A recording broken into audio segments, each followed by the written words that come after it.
السلام علیکم ریڈرز، امید کرتی ہوں آپ سب بخیر و عافیت سے ہوں گے اور ناول کے ایپیسوڈ کا انتظار کر رہے ہوں گے۔ آج کی قسط ایکسٹرا لانگ ہے کیونکہ 2 ایپیسوڈ ایک ساتھ اپلوڈ کی گئی ہیں۔ چینل کو لازمی سبسکرائب کیجیے گا، ویڈیو کو لازمی لائک کیجیے گا اور کمنٹ سیکشن میں اپنا ریویو دینا مت بھولیے گا۔ پری، تم یہ کیا کر رہی ہو آخر؟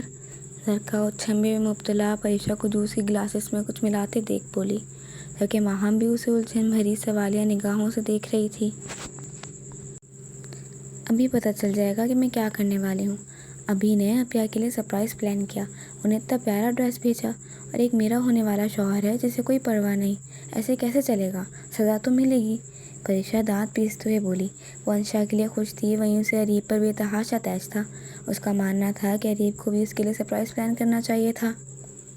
ٹھیک ہے تم دو اریب بھائی کو سزا، لیکن باقی سب کے جوس میں تم کیوں یہ دوائی ملا رہی ہو؟ باقی سب کو کس چیز کی سزا دینا چاہتی ہو؟ زرکا اس کے کر پر ماتم کرنے کے سوا اور کچھ کر بھی کیا سکتی تھی؟ وہ جتنا منع کرتی پریشا کے ضد اتنی بڑھتی چلی جاتی۔ وہاں ہم نے لب چباتے اس کی جانب دیکھا۔ اف ہو زرکا، تم بہت معصوم ہو، پریشا نے گلاس ٹرے میں رکھتے زرکا کی جانب دیکھتے تعصب سے کہا۔ زرکا نے لب بھینچے۔ میں محض ایک گلاس لے کے جاؤں گی تو اریب کو شک ہو جائے گا نا، اس لیے سب کو جوس پلانا پڑے گا جس میں نیند کی گولیاں، اور یہ پینے کے بعد وہ ایسی گہری نیند میں سوئیں گے کہ انہیں کسی چیز کا ہوش تک نہیں رہے گا۔ پریشا کی آنکھیں الوہی چمک سے پر تھیں۔ یہ چمک اس کی ذات کا خاصہ تھی۔ شرارتی سی لڑکی جب کسی شرارت کے لیے تیار ہوتی تھی، اس کی آنکھیں یوں ہی چمک سے لبریز ہوتی تھیں۔ پر پریشا، تمہارے سسرال والے بھی آئے ہوئے ہیں، کچھ گڑبڑ ہوگی تو بات بگڑ جائے گی، ماہم نے اپنے دوپٹے کا پلو مروڑتے ہوئے کہا۔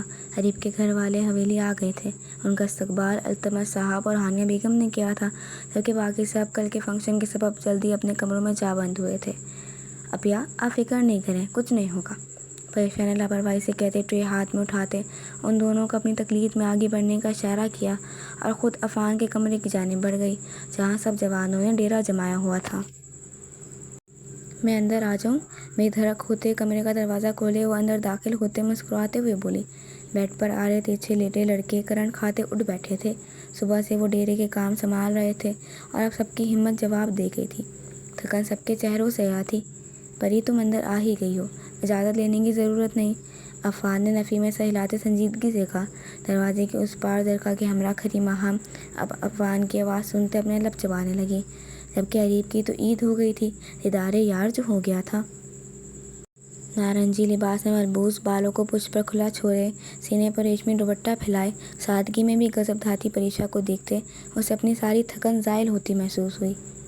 وہ میں آپ سب کے لیے جوس لائی تھی، آپ سب آج تھک گئے ہیں نا کافی، بس اس لیے۔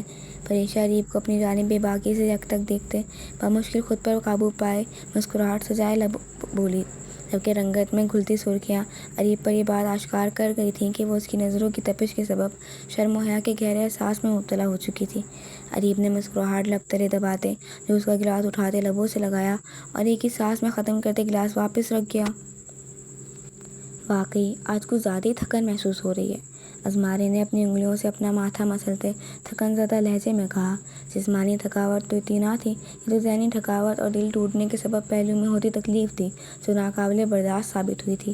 زرکا کی آنکھیں یکدم نم ہوئیں، وہ اس کے لہجے میں چھپے درد اور تھکن کی اصل وجہ سے واقف تھی۔ پریشا چمکتی آنکھیں لیے ازمارے اور عفان کو جوس کا گلاس واپس ٹرے میں رکھتے دیکھ ٹرے اٹھاتے ایک نظر اریب پر ڈالتے کمرے سے باہر نکلی۔ اریب نے پلکیں جھپکتے پریشا کی پشت کو تکا تھا جو اسے دھندلی محسوس ہو رہی تھی، اور کچھ ہی دیر کی بات تھی۔ دوائی کا اثر اس قدر شدید تھا کہ وہ تینوں کچھ بولے بنا گہری نیند کے آغوش میں جا ڈوبے تھے۔ پریشا جو زرکا اور ماہم کے ساتھ دروازے کے پاس ہی کھڑی تھی، 10 تک گنتی گننے کے بعد کمرے کا دروازہ ہلکا سا کھولے اندر جھانکنے لگی۔ ماہم اور زرکا نے تعصب سے نفی میں سہلایا۔ وہ مجبور تھیں پریشا کا ساتھ دینے کے لیے کیونکہ پریشا میڈم انہیں اپنی خفگی کی دھمکی دے گئی تھی، جبکہ ان دونوں کے دل خوف کے سبب شدت سے دھڑک رہے تھے۔ آ جاؤ، ہو گیا کام، سرگوشی نما آواز میں ان دونوں کو اندر داخل ہونے کا اشارہ کرتے پریشا کمرے میں داخل ہوتے تیزی سے اریب کی جانب بڑھی۔ اپنے ساتھ لائے واٹر پروف بورڈ مارکر نکالتے وہ انتہائی احتیاط کے ساتھ اریب کے پہلو میں بیٹھی، اس کے منہ پر نقش و نگار کرنے میں محو ہوئی تھی۔ ماہم اور زرکا جو کچھ پل پہلے سہمی سی تھی، اب اریب کا چہرہ دیکھتے اپنی ہنسی ضبط کرنے کے سبب سرخ انار ہو رہی تھیں۔ یکدم زرکا کی نظر ازمارے پر پڑی۔ نہ جانے اس کے دل میں کیا سمائی کہ آگے بڑھتے وہ پریشا سے مار کر تھامے ازمارے کے منہ پہ نقش و نگار کرنے لگی۔ ازمارے کی بند آنکھیں، اس کی تیکھی ناک اور چہرے پہ چھائی معصومیت لڑکا کے دل کی دھڑکنوں میں روانی لے آئی تھی۔ داڑھی اور مونچھوں کی چبھن اور انابی لب آوس پیوس دیکھ لڑکا کو اس کے خوبرو چہرے سے نظر چرانے پر مجبور کر گئے تھے۔ کیا مجھے بھی مار کر ملے گا؟ ماہم کو عفان کی کارستانیاں یاد آئیں، کس طرح اس نے ماہم کا جینا حرام کیا تھا اپنے لفظوں سے، اپنی جسارتوں سے۔ کم سے کم وہ اس کے چہرے پر خطاطی کر کے چھوٹا سا بدلہ تو لے سکتی تھی نا۔ پریشا اور زرکا نے چونک کر اس کی جانب دیکھا۔ ان دونوں کے دیکھنے پر وہ نروس ہوتی مسکرا دی۔ یہ رہ گئے ہیں، اچھا نہیں لگے گا نا، اس لیے بس۔ عفان کی جانب اشارہ کرتے وہ اپنے ازلی نرم لہجے میں بولی۔ پریشا اور زرکا نے زوروں سے اس کی بات کی تائید کرتے اس کے ہاتھ میں مار کر تھمایا۔ ماہم اپنا دوپٹہ سنبھالتے بیٹھ کے کونے پر ٹکتے عفان کے چہرے کے نزدیک مار کر لے گئی کہ یکدم اس کا ہاتھ تھما۔ وہ بنا بل کے چھپکائے عفان کے خوبرو نقوش تکنے لگی۔ کنچی محبت سے لبریز آنکھیں بند تھیں۔ سوتے وقت بھی عفان کے چہرے پر تناؤ پھیلا ہوا تھا، انابی لب سختی سے باہم پیوست تھے۔ ماہم کے وجود میں سنسنی سی دوڑ اٹھی۔ خشک پڑتے لبوں پر زبان پھیرتے وہ ہمت کا مظاہرہ کرتے اپنے کام میں مشغول ہوئی۔ حویلی کے شاندار کمرے میں وہ تینوں لڑکیاں تینوں لڑکوں کو بے ہوش کیے ان کے چہرے پہ نقش و نگاہ بناتے ان سے بدلہ لے رہی تھی، اور کسی کو کانوں کان تک خبر نہیں ہوئی تھی۔ میرا تو ہو گیا، پریشا اپنے فون میں عجیب کی تصویر لیتے ہاتھ جھاڑتے ہوئے بولی، جبکہ زرکا بھی اپنا کام مکمل کے ایک گہری سانس بھرتے اس کے ساتھ جا کھڑی ہوئی تھی۔ بس تھوڑا سا رہ گیا، میں یہ کر آتی ہوں۔ ماہم ان دونوں کو دروازے کی جانب بڑھتا دیکھ بولی۔ زرکا اور پریشا ان تینوں کے چہرے دیکھتے اپنی ہنسی ضبط کرتے رخ پلٹ گئی، اور یہی پل تھا جب عفان خان ماہم کو تکیہ سمجھے خود کی جانب کھینچتے اپنے سینے میں دبوچ گئے۔ ماہم کے لب غیر ارادی طور پر عفان کی تھوڑی سے ٹکرائے اور ماہم کا وجود برف کی مانند سرد ہوا۔ آنکھیں تحیر اور بے یقینی سے آخری حد تک پھیلیں۔ عفان کے ہاتھ اس کی کمر کے گرد بندھتے اس کے حواس معطل کر گئے تھے۔ ماہم نے برق رفتاری کا مظاہرہ کرتے اس کے ہاتھ اپنی کمر سے ہٹاتے اس سے دوری بنائی۔ عفان کروٹ بدلتے رخ پلٹ گیا، اور ماہم نے گہرے سانس بھرتے پل میں ارکالود ہوتی اپنی پیشانی کو صاف کرتے پریشا اور زرکا کے ساتھ کمرے سے نکلتی چلی گئی۔ نیند میں بھی قریب جانا خطرناک ہے اس آدمی کے، بڑبڑاتے ہوئے وہ زرکا کے متوجہ کرنے پر ان دونوں کے ساتھ باتوں میں مشغول ہوئی، جو اپنے کارنامے کو یاد کرتے ہنستے ہوئے لڑکوں کا مذاق بنا رہی تھی، جبکہ ماہم کے ذہن کے پردوں پر بار بار کچھ قبل پہلے کا منظر جگمگاتے اسے کبکبانے پر مجبور کر رہا تھا۔ موری آپ یہاں؟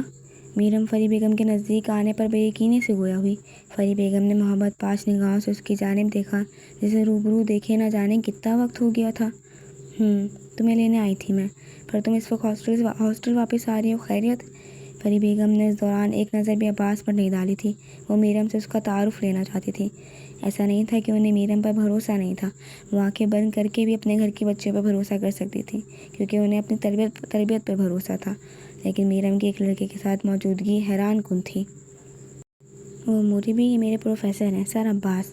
دھرنوں کی وجہ سے میں سڑک میں پھنس گئی تھی، تو انہوں نے میری مدد کی اور بحفاظت مجھے ہاسٹل تک لے آئے۔ میرم سنجیدگی سے ان کا تعارف عباس سے کرواتے انہیں اس وقت ہاسٹل آنے کی وجہ بتا گئی۔ فری بیگم کی زیرک نگاہوں نے گاڑی کے ٹوٹے شیشے کی جانب دیکھتے عباس کی جانب دیکھا۔ شکریہ آپ کا میرم کو بحفاظت ہاسٹل تک لانے کے لیے۔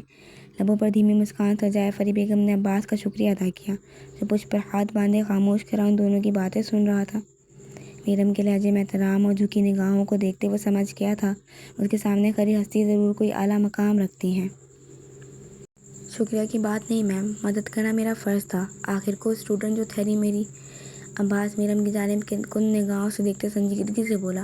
کچھ وقت پہلے میرم نے اسے جتایا تھا کہ ان کے مابین کوئی رشتہ نہیں، اور اب عباس کا لہجہ جتاتا ہوا تھا کہ وہ محض پروفیسر اور طالب علم تھے۔ میرم لب پیچھے اپنا سر جھٹک گئی۔ میں چلتا ہوں، اب اجازت دیں۔ عباس سر کو خم دیتے ان سے اجازت لیتے ایک چور نظر میرم پر ڈالتے وہاں سے نکلتا چلا گیا۔ ٹھیک ہو تم میرم؟ یہ ہاتھ پر کیسے لگی، اور گال پر یہ کٹ؟ فری بیگم عباس کے جاتے ہی میرم کی جانب متوجہ ہوئی تھی۔ اس کے ہاتھ پر بندھے رومال اور گال پہ لگے کٹ کو دیکھتے انہیں میرم کی فکر نے آن گھیرا تھا۔ کچھ نہیں ہوا موری بھی، بس ذرا سی چوٹ آئی ہے۔ آپ بتائیں، آپ مجھے لینے آئی تھی، خیریت؟ میرم بات بدل گئی، وہ فری بیگم سے سخت و سرد لہجے میں بات نہیں کر سکتی تھی۔ ایک یہی عورت تھی جن کا احترام اور عزت وہ لاکھ اختلافات کے بعد بھی کرتی تھی۔ پریشا اور عفان کی شادی ہے بچے، پرسوں ان کی بارات ہے۔ فریہ بیگم اس کا بات بدلنا نوٹ کر چکی تھی۔ سنجیدگی سے اسے جواب دیتے ہوئے اس کے چہرے کی بدلتی رنگت کو نوٹ کرنے لگی۔ اب سمجھ آیا تھا میرم کو کہ کل پریشا کے اسٹیٹس پر دیکھی گئی تصویریں شادی کی شاپنگ کے دوران کھینچی گئی تھی۔ سب آنکھوں میں زخمی تاثر امڈ آیا، سب کے لبوں پر اذیت دہ مسکان۔ اور آپ اب بتا رہی ہیں مجھے کہ میرے بھائی بہن کی شادی ہے، بارات سے 2 دن پہلے؟ وہ یہ شکوہ فری بیگم سے کرنا چاہتی تھی، اس کے لب پھرپھرا سے رہے تھے، لیکن وہ اپنے لبوں پر قفل لگا گئی تھی۔ اب کسی سے شکوہ کرنا اسے اپنی ذات کی توہین محسوس ہوتا تھا۔ میں بہت پہلے آ جانا چاہتی تھی لیکن نہیں آ پائی، پھر تمہاری پڑھائی بھی تھی، اس لیے بس۔ فری بیگم اسے حسین اور انشا کی شادی کے بارے میں نہیں بتانا چاہتی تھی۔ وہ چاہتی تھی یہ بات حسین اسے خود بتائے۔ وہ حسین اور میرم کے درمیان بندھے وعدے سے تو انجان تھی، لیکن یہ بات وہ جانتی تھی کہ حسین میرم کے سبب انشا سے نفرت کا دعوے دار تھا۔ پہلی بار فری بیگم کے لفظوں میں کمزوری کی نمک شامل تھی۔ یہ ایک کمزور سا بہانہ تھا۔ کوئی بات نہیں بھی مجھے عادت ہے۔ میرم مسکراتے ہوئے محض چند لفظ کہتے ہاسٹل کے اندرونی جانب بڑھی۔ یہ چند لفظ تیر کی تیز دھار کی مانند فری بیگم کے دل میں چبھے تھے۔ اسے عادت تھی، ہاں عادت ہی تو تھی، بچپن سے محرومیوں کی، اپنا پیار بڑھتا دیکھنے کی، ہر فیملی فنکشن میں اپنوں سے کوسوں دور ہونے کی۔ آپ آ جائیں اندر، میں اپنا ضروری سامان پیک کر لوں۔ رخ پلٹتے ہوئے اپنی آنکھوں میں آنسوں کی جمی تہہ کو ان کی نظروں سے چھپانے کی کوشش کرتے سنجیدگی سے بولی۔ ہزار شکوے دل و دماغ میں گردش کر رہے تھے۔ کیا وہ اس قدر غیر ضروری تھی کہ اسے آگاہ تک نہیں کیا گیا؟ کیا اس کی اہمیت اتنی ہی تھی کہ اسے مہمانوں کی طرح شادی سے 2 دن پہلے بلاوا دیا گیا؟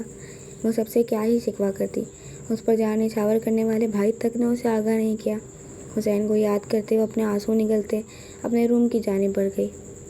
فری بیگم اس کی تکلیف میں بڑھتے اپنی نم آنکھوں کو صاف کر گئیں۔ سب کچھ ٹھیک ہوتے ہوئے بھی کچھ بکھرا ہوا تھا، اور زندگی میں پہلی بار وہ خود کو بے بس محسوس کر رہی تھی۔ وہ سب کچھ ٹھیک کرنے کی کوشش کرتے ہوئے بھی کچھ ٹھیک نہیں کر پا رہی تھی۔ سب کچھ ان کے ہاتھوں سے پھسلتا چلا جا رہا تھا۔ ایئرپورٹ کے ویٹنگ ایریا میں میرم بھورے رنگ کی شرٹ اور سفید پینٹ میں ملبوس، بالوں کو اونچی پونی ٹیل میں جکڑے اپنے فون میں مشغول تھی، جبکہ فری بیگم ہاتھ میں میگزین تھامے وقت گردانی کرنے میں مصروف تھی۔ یکدم اپنے فون پر آتی ماہرین کی کال دیکھتے میرم اپنی جگہ سے اٹھ کھڑی ہوئی۔ فری بیگم نے اس کے یوں اٹھنے پر سوالیہ نگاہوں سے اس کی جانب دیکھا۔ دوست کی کال ہے بھی، میں آتی ہوں۔ فری بیگم سے ایکسکیوز کرتے وہ کال پک کرتے شور سے بچتے بچاتے ایئرپورٹ کی سنسان راہداری کی جانب آتے۔ ماہرین سے گفتگو کرنے لگی جو اس کے لیے پریشان سی اس کی خیریت دریافت کر رہی تھی۔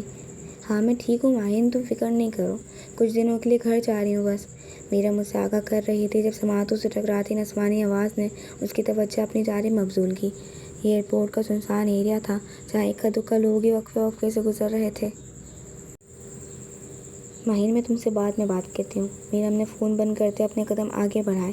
آواز راہداری کی دائیں طرف سے آ رہی تھی۔ اب چیخیں دبی دبی سی تھیں، جیسے کوئی چیخوں کا گلا گھونٹنے کی کوشش کر رہا ہو۔ میرم کو کچھ غلط ہونے کا شدت سے اندیشہ ہوا۔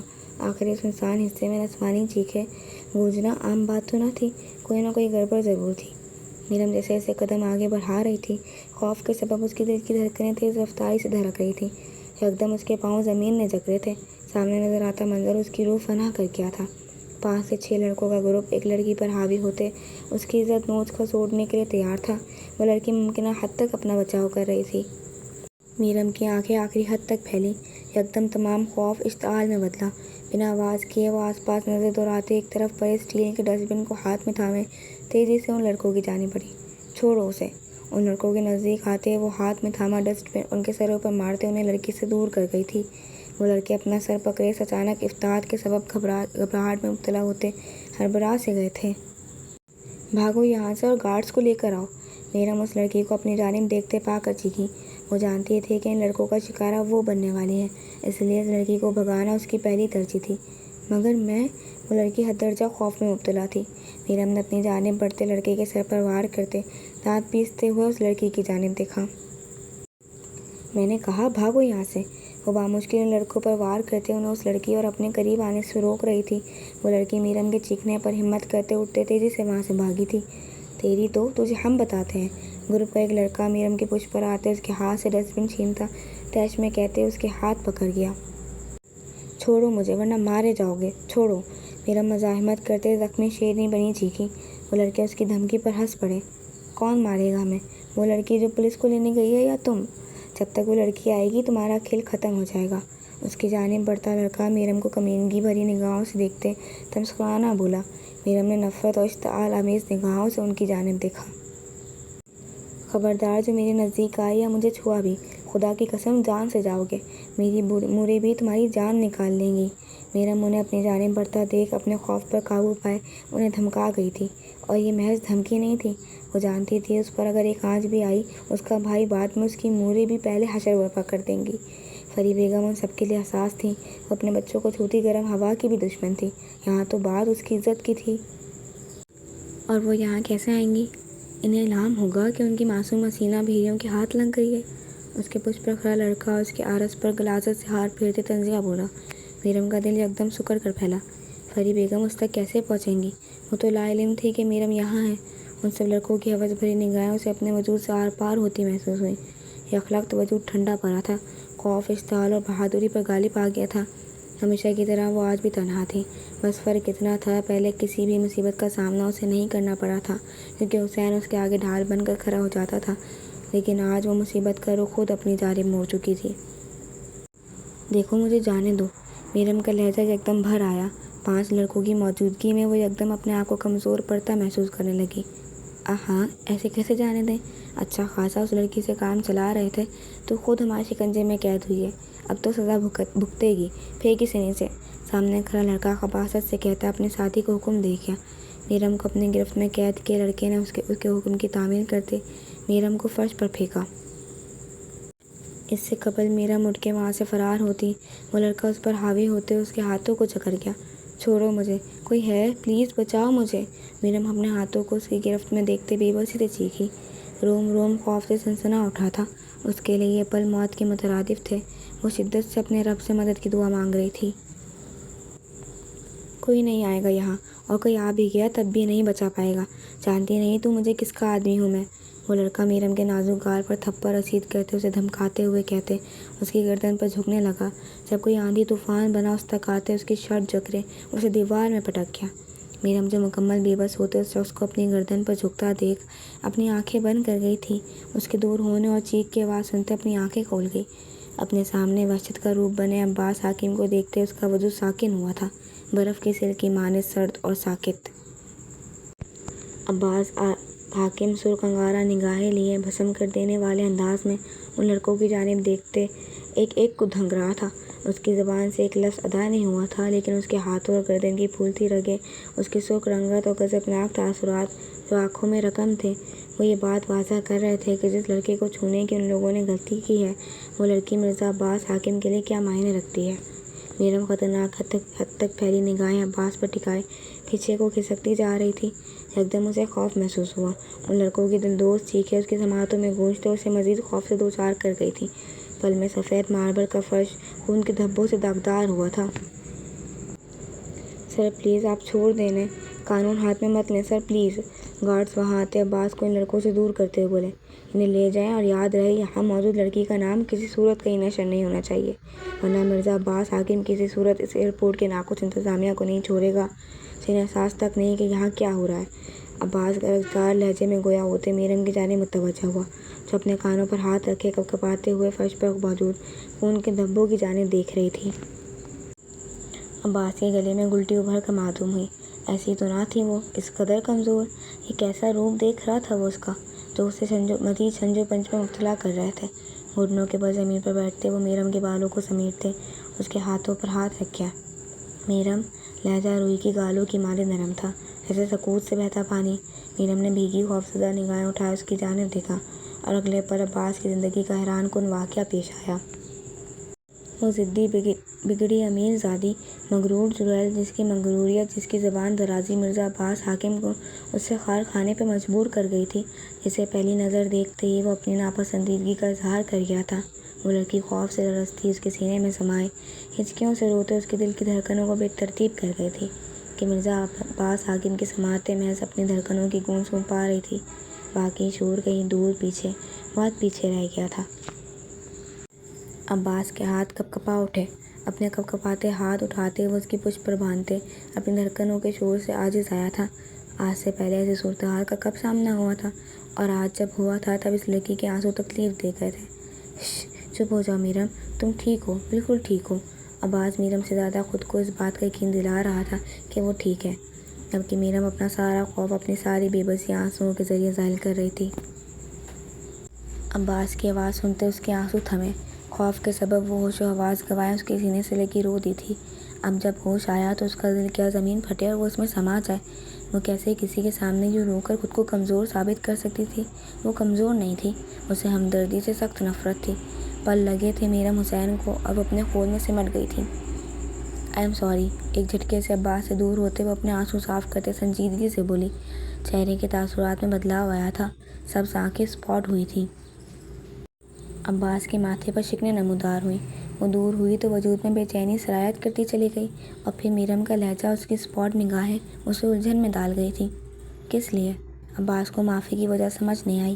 میرم نے اسپاٹ نگاہوں سے اس کی جانب دیکھا۔ مجھے یوں بے تکلفی کا مظاہرہ نہیں کرنا چاہیے تھا۔ آئی ایم سوری، میں جذباتی پن کا مظاہرہ کرتے آپ کے نزدیک آ گئی، جو نہیں آنا چاہیے تھا، اور شکریہ۔ شکریہ اس لیے کہ آپ نے صحیح وقت پر آ کے مجھے بچایا۔ میرم اپنی جگہ سے اٹھتے اپنے بالوں کو سمیٹتے بے تاثر لہجے میں گویا ہوتے عباس کے تن بدن میں آگ لگا گئی تھی۔ عباس کو اس کا اجنبی لہجہ کانٹوں کی مانند چبھا۔ تم سمجھتی کیا ہو خود کو؟ عباس اس کا بازو جکڑے اسے اپنے روبرو کرتے کرتے تیوروں سے گویا ہوا۔ اس کے چہرے پر پھیلے غضبناک تاثرات میرم کی ریڑھ کی ہڈی میں سنسناہٹ دوہرا گئے۔ کیا مطلب ہے آپ کا؟ آپ نے میری مدد کی، میں نے آپ کا شکریہ ادا کیا۔ آپ کی جگہ کوئی اور ہوتا تب بھی میں یہی کرتی۔ میرم اس کا ہاتھ اپنے بازو سے ہٹانے کی صحیح کرتے سنجیدگی سے بولی۔ عباس اس کی بات پر مزید چڑھ کر خاکستر ہوا۔ کیا اس کی کوئی خاص جگہ نہیں تھی اس لڑکی کی زندگی میں؟ جس طرح عباس کو اس کے ہر عمل سے فرق پڑ رہا تھا، کیا میرم کو اس سے رتی برابر فرق نہیں پڑتا تھا؟ کیا اس کی جگہ کوئی اور ہوتا تب بھی وہ اس کے سینے سے لگ جاتی؟ آخری سوال نے عباس کے رگوں میں دوڑتے خون کو بھڑکایا تھا۔ میری جگہ کوئی اور ہوتا تو تم اس کے بھی سینے سے لگ جاتی میرم حسین؟ عباس نے بھر چلتے سلگتے لہجے میں سوال پوچھا۔ میرم کے گلے میں گلٹی ابھر کر معدوم ہوئی۔ وہ خوف کھا رہی تھی، اور یہ خوف ان نئے احساسات کے سبب تھا جو عباس کی موجودگی میں وہ محسوس کرتی تھی۔ ہاں، آپ کی جگہ کوئی اور بھی ہوتا تو میں یہی کرتی۔ میں نے کہا نا آپ کو، میں جذباتی پن کا مظاہرہ کر گئی تھی، اور جذبات کسی کو بھی دیکھ کر غالب آ سکتے ہیں۔ میں خوف کے زیر اثر تھی۔ آپ کی جگہ کوئی اور ہوتا مجھے بچانے والا، میں اس کے سینے سے۔ اگلے ہی پل میرم اس کی آنکھوں میں آنکھیں ڈالے کمال بہادری اور بے باکی کا مظاہرہ کرتے گویا ہوئی تھی، جب عباس اس کی ناقابل برداشت بات کاٹ کر درجتگی سے کاٹ گیا۔ Shut up, just shut up. فضول بکواس اگر اپنی زبان سے ادا کی تو زبان کھینچ کر تمہارے ہاتھ میں رکھ دوں گا میں میرم حسین۔ جذبات غالب تب آتے ہیں جب مقابل کے لیے آپ کے دل میں کوئی خاص جگہ ہو۔ ایسے ہی کسی کے قریب نہیں جایا جاتا، ایسے ہی کسی کے سینے میں چبھتے خوف ظاہر نہیں کیا جاتا۔ عباس اس کے بازو کو جھٹکا دیتے غضبناکی سے گرایا۔ میرم کے الفاظ اس کے دہکتے شعلوں کو نظر کر گئے تھے۔ وہ کہہ رہی تھی کہ اس کی جگہ کوئی اور بھی ہوتا وہ اسے بھی سینے سے لگا لیتی، اور عباس کو اس کی یہی بات آگ کے گولے کی مانند اپنے وجود پر گرتی محسوس ہوئی تھی۔ میرم اس کی دہار پر لرز اٹھی۔ یو نو واٹ، میری ہی غلطی ہے جو میں تمہاری فکر میں آدھا ہو جاتا ہوں۔ میری ہی غلطی ہے جو میں تمہیں ان کچھ دنوں میں الگ سمجھنے لگا تھا۔ میری ہی غلطی ہے کہ تم مجھے اچھی لگی۔ عباس اس کا ہاتھ آزاد کی دانت پیستے ہوئے اپنے جذباتوں کا اظہار کر گیا۔ میرم کے دل نے بیٹ مس کی، وہیں اس کے اگلے الفاظ تمام احساسات پر غالب آتے اسے طیش اور اذیت میں مبتلا کر گئے۔ میری غلطی ہے کہ میں بھول گیا تم ایک بگڑی امیر زادی ہو جس میں مغروریت کوٹ کوٹ کر بھری ہے۔ بھول گیا کہ کس حلیے میں تم مجھے پہلی دفعہ ملی تھی، رات کے آخری پہر سنسان سڑک پر، اور آج اس مصیبت میں بھی تم اپنی وجہ سے ہی پھنسی ہوگی، ہے نا؟ عباس اس قدر طیش میں مبتلا تھا کہ اسے اپنے الفاظوں کا اندازہ تک نہ ہوا۔ میرم کے لفظوں کی بدولت وہ جس آگ میں جل اٹھا تھا، اس آگ کی تپش ہی اتنی تھی کہ عباس کو اپنے لفظوں کی تپش کا اندازہ ہی نہیں ہوا، جو میرم کے وجود کو جلا کر راکھ کر گئی۔ میرم نے ہاتھوں کی مٹھیاں بھینچے اس کی جانب دیکھا۔ یہ الفاظ بہت ضروری تھے۔ اس کا دل کیا تھا عباس کا شکریہ ادا کرے، جس نے یہ الفاظ ادا کرتے اس کے ان احساسات کو میں مٹی تلے دبا دیا تھا جو اس کے ہی سبب میرم کے سینے میں سر اٹھانے لگے تھے۔ میرم کے لبوں پر مسکراہٹ نے بسیرا کیا، اسی خاص مسکراہٹ نے جو اس کے لبوں پر رہتی تھی، مغروریت سے بھرپور مسکراہٹ۔ اب غلط فہمی دور ہو گئی آپ کی پروفیسر عباس؟ اب خیال رکھیے گا، کیونکہ میں وہ نہیں ہوں جو آپ سمجھ رہے ہیں، بلکہ میں آپ کی سوچ سے کئی گنا زیادہ خودسر، مغرور، بے شرم ہوں، اور جو رات کے آخری پہر بیہودہ لباس میں سنسان سڑک پر کھڑی تھی۔ بے شرم بولتے ہوئے آپ ہچکچا رہے تھے نا، تو میں نے آپ کی مدد کر دی۔ Thanks me later. سر عباس کے نزدیک آتے اس کی آنکھوں میں آنکھ کے دھارے، وہ لبوں پر مسکان سجائے تنزیہ کہتے، سر پر زور دیے پلٹتے اپنے قدم آگے بڑھا گئی۔ عباس نے مٹھیاں سختی سے بھینچیں، اس کی پشت کو تکا۔ وہ سمجھا تھا کہ وہ اسے وضاحت دے گی، اسے کہے گی کہ وہ غلط سمجھ رہا ہے، لیکن وہ وضاحت دینے کے بجائے مزید اپنے آپ کو برا بھلا کہتے وہاں سے پلٹ گئی تھی۔ میرم نے ابھی 3-4 قدم ہی آگے بڑھائے تھے کہ وہ رکی اور پلٹی۔ عباس سرخ تنا چہرہ اور آنکھوں میں حیرانی لیے اس کی جانب ہی متوجہ تھا۔ حیران مت ہو، میں وضاحت نہیں دیتی۔ اپنا آپ سچ ثابت کرنے کے لیے مجھے وضاحت دینے کی کوئی ضرورت نہیں، کیونکہ یقین کرنے والے آنکھوں دیکھا بھی جھٹلا کر آپ کی ذات پہ یقین رکھتے ہیں، اور آپ میں عیب نکالنے والے آپ کو اللہ کے حضور جھکتے دیکھ بھی کئی عیب نکال لیتے ہیں۔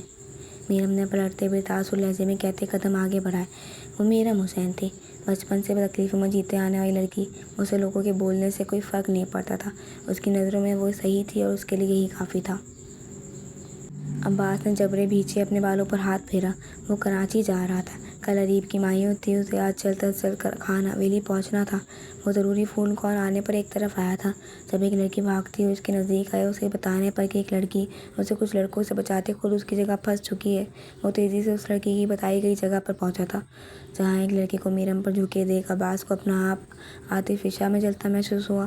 اس قدر تیش اس کی رگ رگ میں بھرتا چلا گیا کہ وہ سب کچھ بھلائے لڑکوں کی درگت بنا دیا۔ اپنے چہرے پر ہاتھ پھیرتا وہ وہاں سے نکلتا چلا گیا۔ اس کی فلائٹ تھی اور وہ فلائٹ مس نہیں کر سکتا تھا، یہ جانے بغیر کہ وہ جس فلائٹ میں سفر کرنے والا ہے اس فلائٹ میں میرم بھی اس کے ساتھ تھی۔ دونوں کا سفر ایک ہی تھا، منزل ایک ہی تھی۔ کہاں تھی تم میرم؟ پری بیگم میرم کے آ جانے پر اپنا بیگ اٹھاتے سوال گو ہوئی۔ کہیں نہیں موربی، ماہین سے بات کر رہی تھی، چلیں اناؤنسمنٹ ہو گئی ہے۔ میرم نے اپنا بیگ کندھے پہ ڈالتے لہجے کو حتی الامکان نرم بنائے کہا، ورنہ کوئی بھید نہ تھا، پری بیگم کو خود پر گزری تکلیف کے بارے میں بابت بتا دیتی اور وہ انہیں اپنی وجہ سے پریشان نہیں کرنا چاہتی تھی۔ چلو۔ پری بیگم اس کا ہاتھ تھامے اسے لیے آگے بڑھی کہ میرم کی نظر ایک طرف لوگوں کے ہجوم پر پڑی۔ وہ چھمبے میں مبتلا ہوئی، سماعتوں میں لوگوں کی سرگوشیاں ٹکرانے لگیں۔ ارے کسی عورت نے ان 5 لڑکوں کو سرعام گنجا کیا ہے اور پھر پولیس کے حوالے کر دیا۔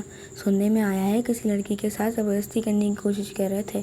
وہاں موجود چند لوگوں کی سرگوشیاں اسے سنتے اسے حیرت کا جھٹکا لگا۔ یہ کس نے کیا موربی؟ میرم بے یقین تھی۔ لوگوں کے ہجوم کے درمیان پولیس آفیسر کی حراست میں موجود وہ لڑکوں کو پہچان گئی تھی۔ آخر کون تھی وہ عورت جس نے یہ قدم اٹھایا تھا؟ میرم فضول باتوں پر دھیان مت دو بیٹا، جلدی چلو۔ پری بیگم اس کا رخ اپنی جانب کرتے تیزی سے آگے بڑھنے لگی اور میرم پل میں سارا کھیل سمجھ گئی تھی۔ اس کی موربی ہی تھیں جو ایک قدم اٹھا سکتی تھی۔ تو کیا وہ سب کچھ جانتی تھی؟ کیا وہ عباس اور اس کے درمیان ہونے والی طلاق کلامی سے واقف تھی؟ میرم لب چبائے سوچنے لگی۔ پوچھنے کی ہمت اس میں نہیں تھی اور نہ وہ پوچھنا چاہتی تھی۔ اس کا دل اس موضوع کو دوبارہ چھیڑنے کا متحمل نہ تھا۔ اپنی سیٹ کی تلاش میں بڑھتے عباس کے قدم تھمے، مگر اس کے عین سامنے موجود میرم تھی، جو کانوں میں ہینڈ فری لگائے اپنی آنکھیں موندے سیٹ کی پشت سے سر ٹکائے ریلیکس انداز میں بیٹھی ہوئی تھی۔ عباس اچھمبے میں مبتلا ہوا۔ تو کیا وہ بھی کراچی جا رہی تھی؟ اپنی داڑھی پر ہاتھ پھیرتے عباس خود کلام ہوا۔ یکلت اسے میرم کے تلخ الفاظ یاد آئے۔ لب بام سختی سے بھینچے، وہ سر جھٹک گیا۔ مجھے کیا، یہ لڑکی کہیں بھی جائے میری بلا سے، مجھے اب اسے دوری بنائے رکھنی ہے۔ کندھے اچکائے خود کو باور کروایا، اس لڑکی سے دوری بنائے رکھنے میں ہی اس کی بھلائی تھی۔ میرم کے وجود کو سرے سے نظر انداز کیے وہ اپنی سیٹ کی جانب بڑھا جہاں موجود پری بیگم کو اپنی جانب متوجہ دیکھ وہ مجبوراً مسکرایا۔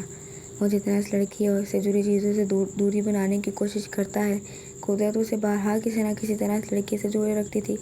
پری بیگم اس اتفاق پر مسکرا دی۔ مجھے آئیڈیا نہیں تھا کہ فلائٹ میں آپ سے ملاقات ہو جائے گی۔ عباس کو سمجھ نہ آیا کہ بات کا آغاز کس طرح سے کرے۔ اپنی سیٹ پر بیٹھتے وہ مسکراتے ہوئے گویا ہوا۔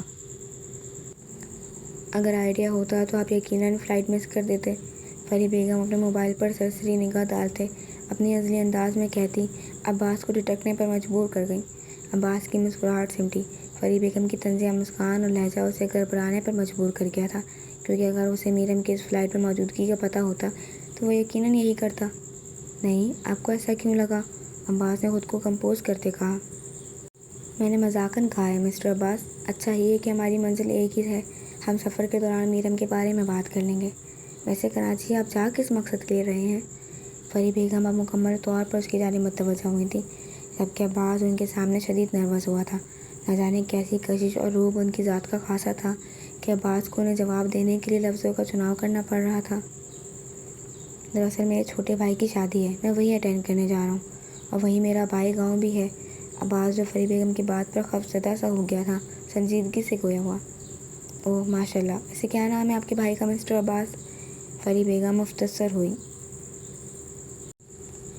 مرزا اریب حاکم، عباس نے مختصر سا جواب دیا۔ فری بیگم چونک اٹھی، آنکھوں میں الجھن اور حیرت در آئی۔ آپ کے والد کا نام مرزا حاکم ہے؟ فری بیگم نے گویا تصدیق چاہی۔ چونکنے کی باری اب عباس کی تھی۔ جی، ایک لفظی جواب دیتے وہ فری بیگم کی مسکان کو گہرا ہوتا دیکھ رہا تھا۔ پھر تو آپ میرم کے محض استاد نہیں، رشتہ دار بھی بننے والے ہیں۔ فری بیگم مسکراتے ہوئے پرخلوص لہجے میں گویا ہوئی۔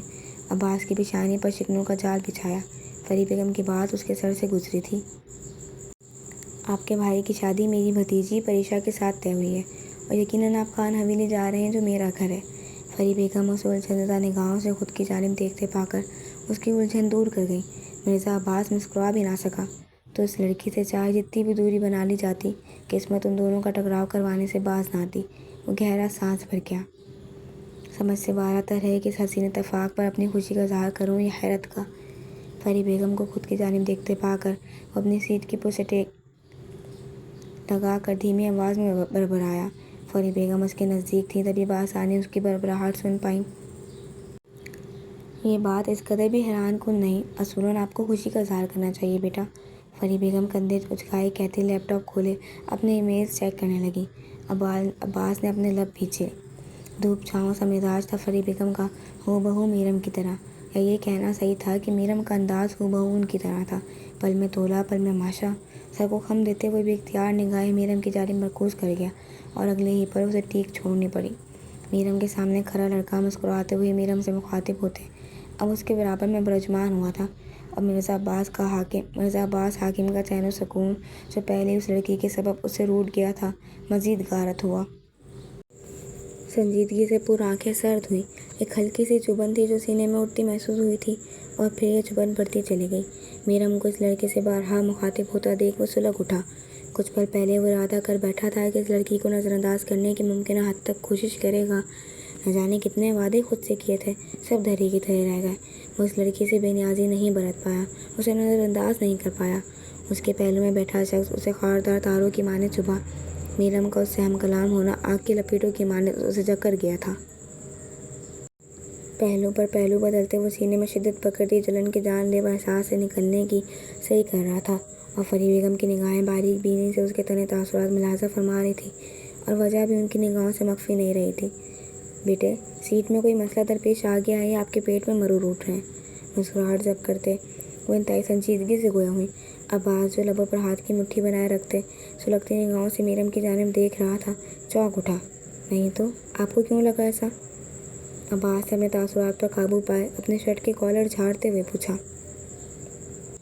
جس طرح پہلو پر پہلو بدل رہے ہیں، ایسا دو صورتوں میں ہی ممکن ہے، جب آپ کی سیٹ میں کوئی خرابی ہو یا پیٹ میں مرور اٹھ رہے ہوں۔ فری بیگم گہری سنجیدگی سے گویا ہوتے عباس کے بگڑے اور خوفزدہ تاثرات کا حد اٹھا رہی تھیں۔ عباس کہہ نہیں پایا کہ ہاں مرور تو اٹھ رہے ہیں، موجود بے چینی کے حصار میں، اور سیٹ میں خرابی ہی خرابی ہے۔ جب اتنے اتفاق قدرت کر ہی رہی تھی، وہ ایک غور کرتے اس پہ احسان کرتی کہ اس لڑکے کے بجائے وہ میرم کے پہلو میں بیٹھا ہوتا، کم سے کم یہ جلن اور خولن تو اس کے سینے میں سر نہ اٹھاتی۔ وہ کسی حال میں خوش نہ تھا۔ فری بیگم کے سامنے جس خفت و شرمندگی کا سامنا کرنا پڑ رہا تھا وہ الگ، اس کے اسیر کر دینے والی شخصیت کا چار بن گیا تھا۔ نہیں، میں ٹھیک ہوں۔ آپ اور میرم کافی میل کھاتی ہیں ایک دوسرے سے، بات کرنے کا انداز کافی حد تک ملتا جلتا ہے۔ کہنا تو وہ یہ چاہتا تھا کہ وہ دونوں ہی حاضر جواب تھیں، اپنے لفظوں سے مقابل کو خفت و شرمندگی میں مبتلا کر دینے والی، لیکن احترام اور عزت کا خیال کرتے بول نہ پایا۔ کہیں یہ جملے غلط اثر انداز ہوتے اس کی شخصیت کا مزید قوارہ نہ کر جائیں۔ ایک خون جلاتی تو دوسری کچھ ہی پلوں میں اسے گھبراہٹ میں مبتلا کر دیتی تھی، اپنی پراسرار شخصیت اور لب و لہجے کے ذریعے۔ فری بیگم اس کی بات پر مسکرا اٹھی۔ اپنے گھر کے بچوں میں انہوں نے اپنی جھلک کئی بار دیکھی تھی۔ میرے گھر کے ہر بچے میں میری کوئی نہ کوئی عادت آئی ہے، لیکن ڈٹو کاپی پریشا احتشام یزدانی ہے، جو خیر سے آپ کے بھائی کے نصیب میں لکھ دی گئی ہے، اور اب آپ کا گھر، آپ کے گھر والوں کا اور آپ کے بھائی کا اللہ ہی حافظ ہے۔ پریشا کا ذکر کرتے وہ مدھم سا قہقہہ لگا گئی۔ عباس بھی مسکرا دیا۔ اریب سے پریشا کے کئی کارستانیوں کے بارے میں سن چکا تھا وہ۔ اریب بہت محبت کرتا ہے ان سے، سنبھال لے گا، عباس نے تسلی دی۔ وہ دونوں ایک دوسرے کو سنبھال لیں گے۔ میری بچیاں ضدی ہیں، حاضر جواب ہے، غلط اور ناانصافی برداشت نہیں کرتی، لیکن رشتے نبھانا جانتی ہیں۔ لہجے میں محبت ہی محبت شامل تھی۔ عباس نے ان کی بری آنکھوں میں محبت کا ایک ٹھاٹھے مارتا سمندر موزن پایا تھا۔ کچھ کہنے کا ارادہ تو کرتے وہ، پھر خود کو میرم کی جانب متوجہ ہونے سے روک نہیں پایا۔ ٹیک آف کے اناؤنسمنٹ ہوتے ہی سب اپنی اپنی نشستوں سے اٹھ کھڑے ہوئے۔ میرم نے اپنے بال سمیٹتے اپنی ہینڈ فری جیب میں ڈالتے فری بیگم کی تلاش میں نگاہیں گھمائیں کہ نگاہیں اپنی جانب سلگتی نگاہوں سے دیکھتے عباس سے جا ٹکرائیں۔ میرم کو حیرت کا جھٹکا لگا، تو کیا وہ بھی اس سفر میں اس کا ہمسفر تھا؟ اس کی نگاہوں میں تپش اور سرخی دیکھ اسے اچنبھے نے گھیر لیا تھا۔ آخر وہ اسے یوں شورا اگلتی نگاہوں سے کیوں دیکھ رہا تھا؟ میرم کی سمجھ سے سب بالاتر تھا۔ اگلے ہی پل وہ اپنا سر جھٹکتے اپنا بیگ تھامتے اسے یوں نظر انداز کر گئی مانو اس نے عباس کی موجودگی محسوس ہی نہ کی ہو۔ عباس اپنی نظر اندازی پر خون کے گھونٹ بھر گیا۔ یہ لڑکی اس کی سوچوں پر قابض رہنے لگی تھی۔ اس کا ہر عمل عباس کی توجہ کھینچ رہا تھا۔ ایئرپورٹ کے باہر کھڑا وہ اپنی گاڑی کا انتظار کر رہا تھا۔ رات کے 12 بج رہے تھے اور نہ اریب فون اٹھا رہا تھا نہ حاکم صاحب۔ وہ سخت جھنجھلاہٹ میں مبتلا ہوا تھا۔ ذرا ذرا سی بات پر اس قدر مشتعل ہو رہا تھا مانو جلتے توے پر بیٹھا ہو۔ عباس، اگر گاڑی آنے میں دیر ہے تو ہمارے ساتھ چلیں، ویسے بھی منزل ایک ہی ہے۔ فری بیگم جو میرم کے ہمراہ اب ایئرپورٹ سے باہر آئی تھی، عباس کو گاڑی کا منتظر پاتے اسے پیشکش کر گئیں۔ عباس فوراً ان کی جانب متوجہ ہوا۔ نظریں پھر اس کی تمام پابندیاں توڑتے میرم کی جانب اٹھیں۔ اسے ہاتھ سینے پر بانٹے چہرے کا رخ پھیرے لاتعلق بنے دیکھ اسے اپنے طیش میں اضافہ ہوتا محسوس ہوا۔ فری بیگم میرم سے ذکر کر چکی تھیں، اسے عباس اور اریب کے مابین رشتے سے بھی آگاہ کر چکی تھیں، جسے جاننے کے بعد میرم نے کوئی خاص رد عمل نہ دیا تھا۔ یہ انسان اپنے چند لفظوں سے اس کی راہ بدلتے دل کو سیدھی راہ واپس لاتے پٹک گیا تھا۔ اب چاہے کچھ بھی ہو جاتا وہ دل کو راستہ پلٹنے نہیں دیتی۔ جی نا بابا، فون اٹھا رہے ہیں نا اریب؟ عباس جانتا تھا اتنی دیر یہاں رکنا ٹھیک نہیں، اس لیے پیشکش قبول کر گیا۔ اس نے حاکم صاحب سے کہا بھی تھا کہ وہ پہلے اپنی حویلی جائے گا پھر خان حویلی، لیکن ہمیشہ کی طرح اس کی بات کو اہمیت نہیں دی گئی تھی۔ ہماری گاڑی آ گئی۔ ابھی وہ محض گفتگو ہی تھے جب سیاہ گاڑی ان کے قریب آ کر رکی۔ فری بیگم حویلی کے ڈرائیور کو دیکھتے کہتی ہوئی جا کر فرنٹ سیٹ پر برجمان ہوئی۔ میرم اور عباس نے انہیں فرنٹ سیٹ پر بیٹھے دیکھ بے ساختہ ایک دوسرے کی جانب دیکھا اور اگلے ہی پل دونوں نگاہیں پھیر گئے۔ میرم نے اپنی کیفیت پر قابو پانے کی صحیح کرتے پچھلی سیٹ کا دروازہ کھولے اپنی جگہ سنبھالی۔ اس کے وہم و گمان میں نہیں تھا کہ فری بیگم فرنٹ سیٹ پر بیٹھیں گی۔ چاہے جس قدر وہ اس شخص سے خود کو لاپرواہ اور بیگانہ بنانے کی کوشش کرتی، سچ سے وہ واقف تھی کہ اس شخص کی اپنے نزدیک موجودگی اس پر گہرا اثر چھوڑتی تھی۔ عباس سے اپنا سامان سنبھالے خود بھی پچھلی سیٹ پر برجمان ہوتے اپنا فون نکالتے اریب کو ڈھیروں گالیاں لکھتے سینڈ کی۔ اس عجیب صورتحال میں پھنسا وہ اریب کے سبب تھا، جو اپنی شادی کی خوشی میں باقی ہر چیز سے غافل ہو چکا تھا۔ ان کے بیٹھتے ہی گاڑی اپنی منزل کی جانب گامزن ہوئی۔ تقریباً آدھا راستہ کٹ چکا تھا اور عباس کے ذہنوں میں وہ مناظر شدومت سے اجاگر ہوتے اس کے سینے میں کھولن کا سبب بن رہے تھے، جب میرم اس انجان شخص سے مسکرا کر بات کر رہی تھی۔ اپنے سرخ تنے چہرے پر ہاتھ پھیرتے اس نے ایک نگاہ فری بیگم پر ڈالی جو آنکھیں بند کیے شاید نیند میں محو تھی۔ نظر سفر کرتی میرم پر آ ٹھہری جو اب موبائل پر کچھ دیکھتے مسکرا رہی تھی۔ عباس کے چہرے پر پھیلے تناؤ میں اضافہ ہوا۔ آخر ایسا بھی کیا تھا موبائل میں جو وہ یوں مسکرا رہی تھی؟ یہ مسکان خالص تھی۔ اس کے گال کے گرھے آب و تاب سے جگمگا رہے تھے۔ عباس کو اپنی دھڑکنیں شدت پکڑتی محسوس ہوئیں۔ کافی عرصے بعد ان گرہوں نے اپنا دیدار کروایا تھا اور اس لڑکی کے حسن میں ایسا اضافہ ہوا تھا مانو جیسے چاند کے آگے سے سیاہ بادل ہٹتے چلے گئے ہوں اور چاندنی ہر سو پھیلتے چیخ چیخ کر چاند کی خوبصورتی بیان کر رہی ہو۔ آج کل کچھ زیادہ ہی مسکرایا جا رہا ہے، کبھی فون کی اسکرین دیکھتے تو کبھی کسی انجان شخص سے محض گفتگو ہوتے۔ ایک گہرا سانس بھرتے اس نے اپنے لفظوں میں شامل جلن کے عنصر کو واضح ہونے سے روکا، لیکن ناکام ٹھہرا۔ بھلا یہ جلن یہ کھولن کم ہو سکتی تھی؟ یہ تو چھپائے نہ چھپنے والی تھی۔ میرم نے جھٹکا کھا کر اس کی جانب دیکھا، اس کے لہجے میں شامل آنچ محسوس کرتے اس کی سبھی پیشانی پر بل نمودار ہوئے۔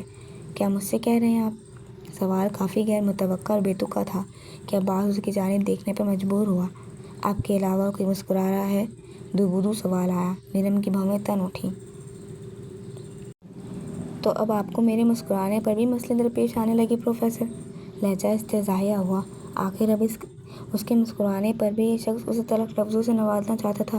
وہ تمام صورتحال اور باتیں بھلائے اب باس پرس پر اتر آئی تھی۔ مسئلہ تمہاری مسکان کا نہیں ہے، مسئلہ یہ ہے کہ تم کیوں کسی غیر کے ساتھ باتیں کرتے مسکرائی۔ آخر کار کھولن اور جلن کی وجہ زبان پر آ ہی گئی تھی۔ وہ اتنی دیر سے جس بات پر مشتعل ہو رہا تھا، ہر چھوٹی سی بات بھی اسے چبھ رہی تھی، ناگوار گزرتے جھنجھلاہٹ میں مبتلا کر رہی تھی، وہ لبوں سے ادا ہوتے اسے قدرے پرسکون کر گئی تھی۔ میرم لب حیرت سے وہاں اور آنکھیں چھوٹی کیے اس کی جانب دیکھے گئی۔ اس کی بات آندھی کے تیز جھونکے کی مانند اس کے سر سے گزری تھی۔ کہنا کیا چاہتے ہیں آپ؟ میرم نے کچھ اس انداز میں پوچھا تھا جیسے اسے عباس کا ذہنی توازن خراب ہونے کا اندیشہ ہو، اور عباس اس کے لفظوں کے پیچھے چھپے مطلب کو سمجھتے مزید سلگ اٹھا۔ تمام لحاظ بالائے طاق رکھتے ہوئے میرم کا بازو تھامتے اسے اپنے نزدیک کر گیا۔ میرم نے بامشکل اپنی چیخ کا گلا گھونٹا۔ سب ساکیں حیرت و استعجاب سے پھیلی، سانسیں روکے وہ عباس کی تپش زدہ دہکتی سانسیں اپنے چہرے پر پڑتے محسوس کرتے ساکن سی ہوئی۔ کیا بات کر رہی تھی تم اس انجان شخص سے؟ کیا کہہ رہا تھا وہ کہ تمہارے لبوں پر تبسم ٹھہر سا گیا تھا؟ کبھی میرے سامنے تم یوں نہیں مسکرائی؟ جب ہمارے درمیان بات ہوئی ہے، ہماری ملاقات ہوئی ہے، تم لفظوں کے تیر پھینکنے سے باز نہیں آتی، نہ نگاہوں میں نرمی سمٹ آتی ہے، نہ لبوں پر تبسم۔ وہ انسیکیور ہو رہا تھا اور شدید ہو رہا تھا۔ میرم حق ڈک سے اسے دیکھ رہی تھی، مقابل اس کی ہر بات کو بہت غور سے ازبر کرتا تھا۔ کیا وہ تمام فلائٹ اسے ہی دیکھتا رہا تھا؟ یہ خیال آتے دل کی دھڑکنوں نے شور مچایا۔ نہیں، وہ اپنے دل کو بے قابو نہیں ہونے دے سکتی تھی۔ جو جذبات وہ محسوس کرنا چاہتا تھا وہ اس کے لیے بنے ہی نہیں تھے۔ وہ بے قابو ہوتے دل کو زنجیروں میں قید کرتے پل میں سرد مہری چہرے پر سجا گئی۔ اب سمجھ آیا تھا مقابل کی آنکھوں میں سرخی اور آگ سی تپش کیوں تھی، کیوں وہ لفظوں سے آگ اگل رہا تھا۔ مسٹر عباس، آپ کی یادداشت بہت کمزور ہے۔ بھول گئے ہیں کہ آپ نے مجھے ایئرپورٹ پہ کیا کہا تھا؟ ہاں، بھول گئے ہوں گے، عمر کا تقاضا ہے یہ، اب کیا کہا جا سکتا ہے۔ کوئی بات نہیں، میں یاد دلا دیتی ہوں۔ میرم اپنے بازو دبوچے اس کے ہاتھ نرمی سے الگ کرتے مدھم دھیمے لہجے میں طنز میں ڈوبے لفظوں کا اظہار کرتے اس سے دور ہوئی۔ عباس کو اپنا ضبط بکھرتا محسوس ہوا۔ وہ اس کی عمر پر وار کر گئی تھی، وہ اس قدر بھی بڑا نہ تھا، محض 5 یا 6 سال کا فرق تھا ان دونوں کے مابین۔ میں ایک بگڑی امیرزادی ہوں جس میں مغروریت کوٹ کوٹ کے بھری ہے۔ میں رات کے آخری پہر ناگوار حلیے میں آپ کو سنسان سڑک پر ملی تھی۔ اور ہاں، ایئرپورٹ پر ان لڑکوں کو بھی میں نے خود اپنی جانب راغب کیا ہوگا یا لبھایا ہوگا، تو اب میں کسی انجان سے مسکرا کر بات کروں، اس کے ساتھ قہقہہ لگاؤں، آپ کو کیا؟ کیوں آپ انگارے چبا رہے ہیں؟ کس حق سے آپ مجھ سے سوالات کر رہے ہیں؟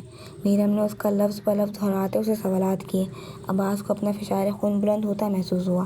جن سوالات کے جواب یہ لڑکی مانگ رہی تھی، وہی سوالات تو وہ خود سے خود کر رہا تھا۔ اپنے بولے گئے لفظ اس کے تن بدن کو جھلسا گئے تھے۔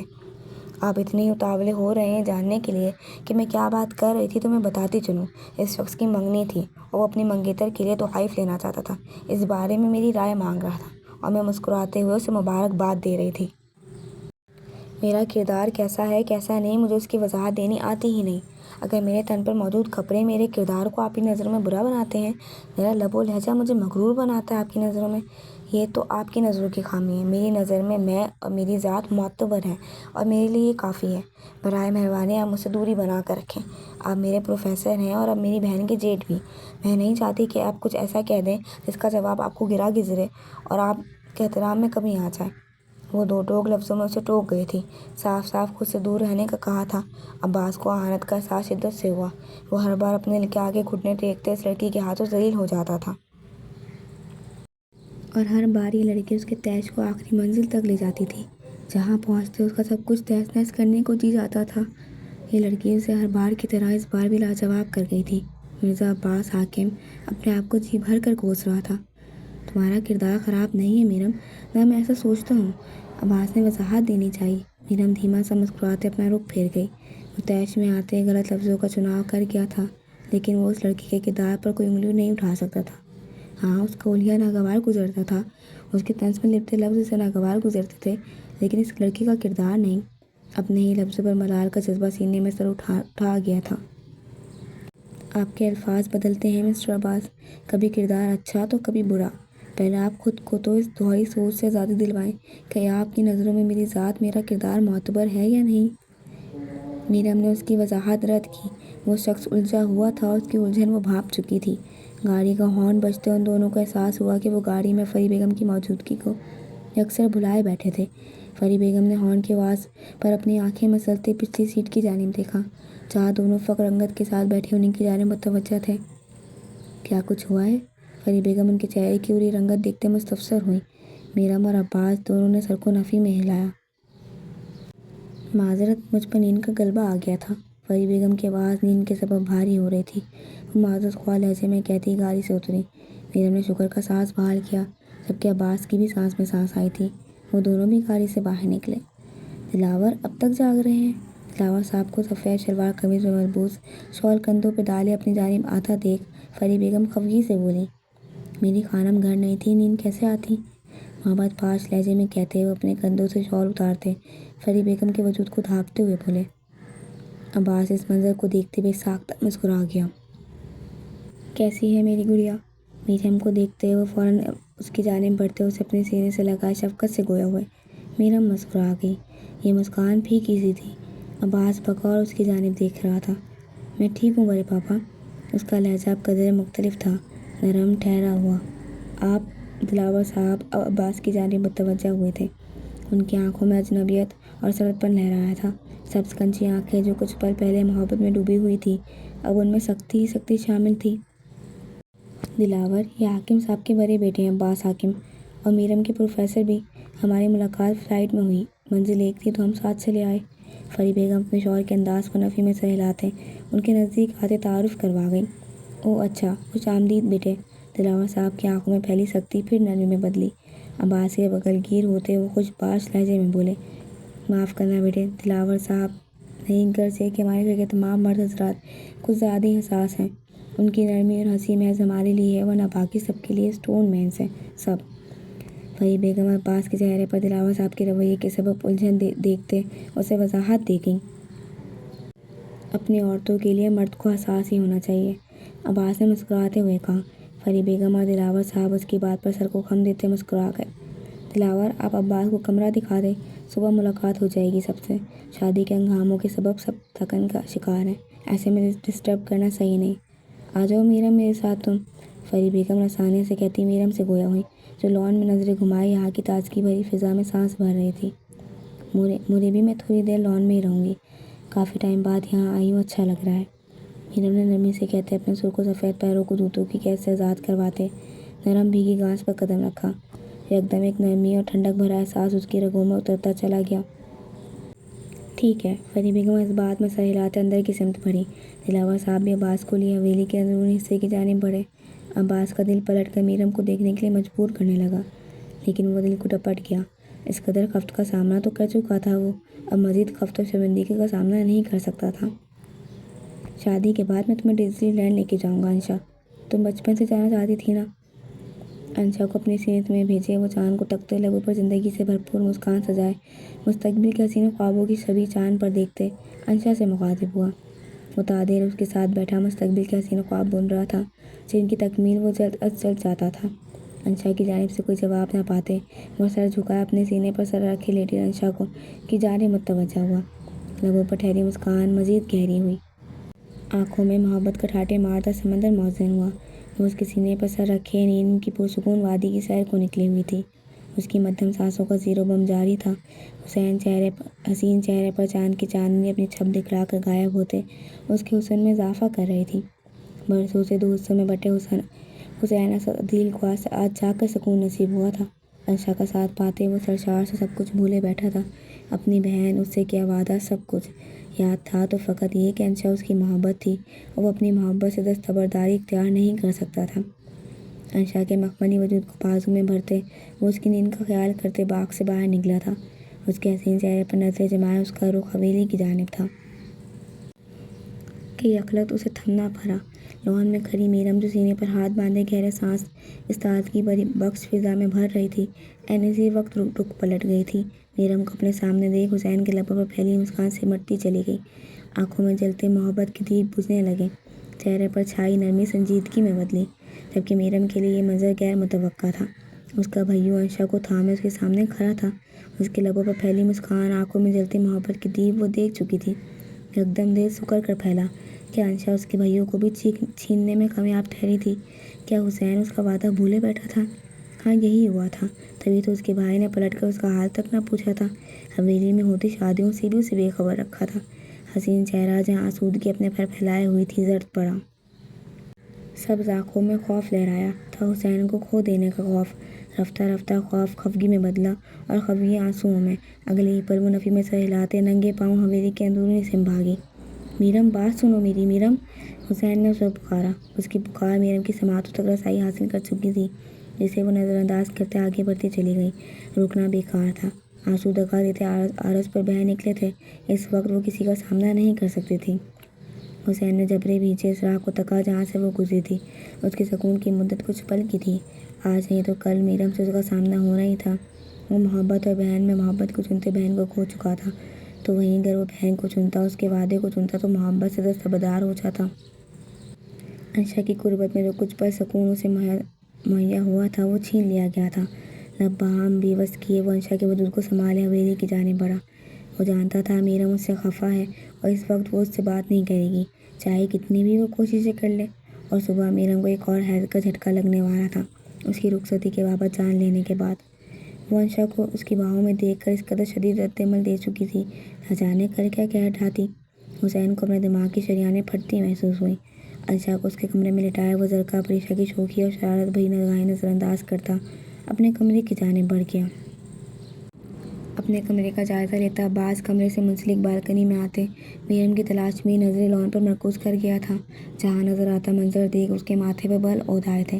میرم کی ذات میں اس قدر بگاڑ اور سرد مہری کے پیچھے کوئی تو وجہ تھی، اور وہ وجہ انشا اور حسین سے جڑی تھی۔ عباس کی سوچیں پھر میرم کی ذات کے ہر پہلو میں الجھی۔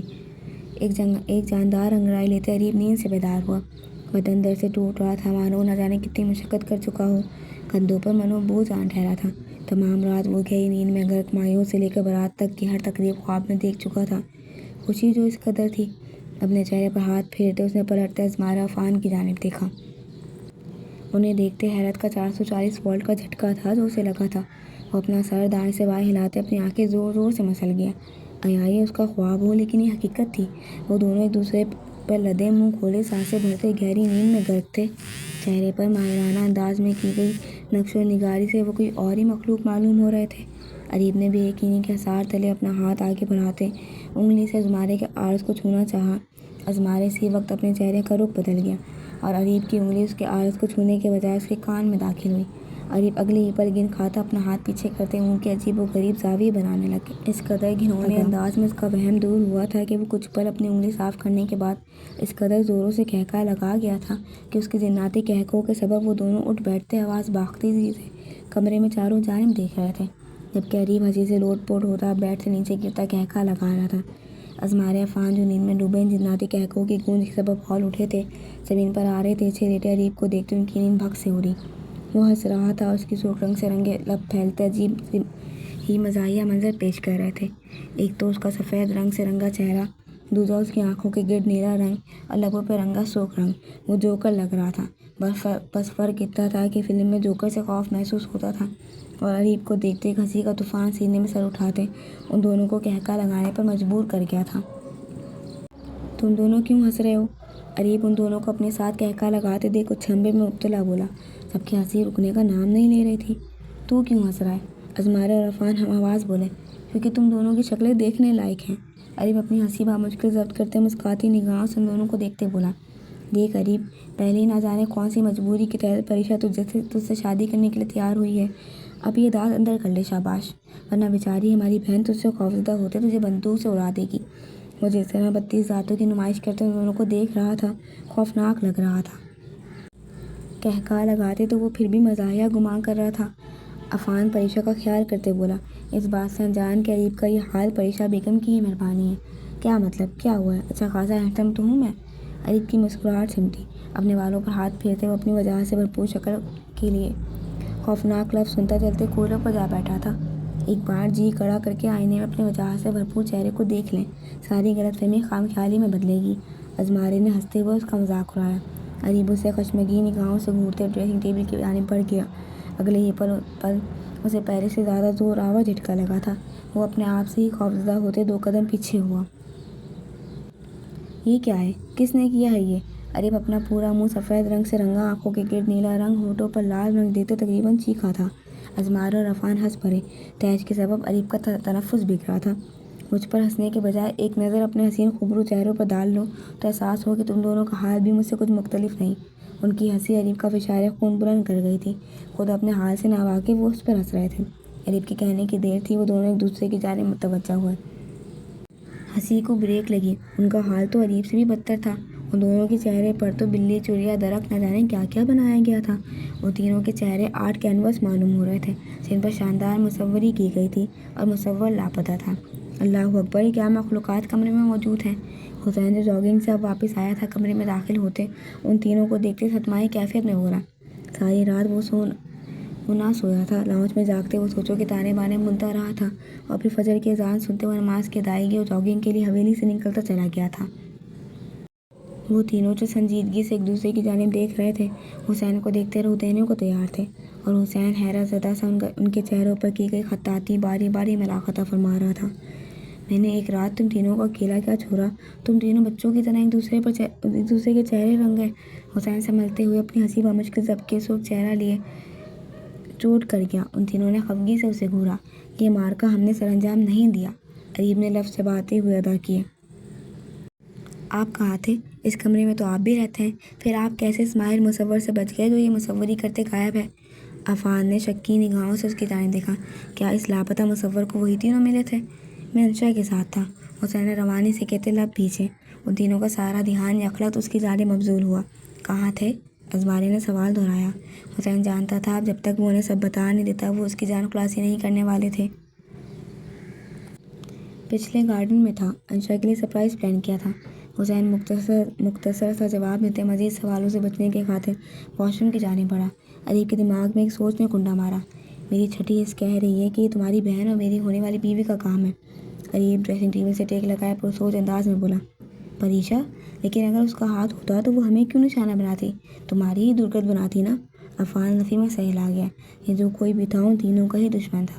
اب جاننا یہ تھا کہ ان کی حویلی میں آخر کس میں اتنی جرأت تھی کہ وہ ان تینوں کے چہرے رنگ گیا۔ ان سب کے پیچھے جو ہے اسے ہم بعد میں ڈھونڈ ہی لیں گے، پہلے اپنے چہرے دھو لیں۔